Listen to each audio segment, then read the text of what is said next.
আমরা আজকের ভিডিওতে বিষয়বস্তু আনলাম যে কফি, যেটা আমরা সাধ্যমতো শখ, আমরা কফি খাই কখনো কখনো, তাই না?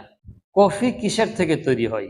আমাদের যতটুকু জানা আছে, আমরা যতটুকু উপলব্ধি করতে পেরেছি, আমরা ততটুকুই আপনাদের সামনে রাখছি। কফির যে উৎস, এটা এক প্রকার ফলের বীজ থেকে।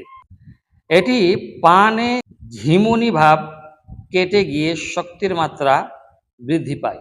এটি খেলে, এই যে একটা বীজ, এই বীজ, ফলের বীজ যে রয়েছে, এইটা খেলে তার যে ঝুমঝুম একটা ব্যাপার থাকে, তা সেটা কেটে গিয়ে শক্তির মাত্রাটা বৃদ্ধি পায়।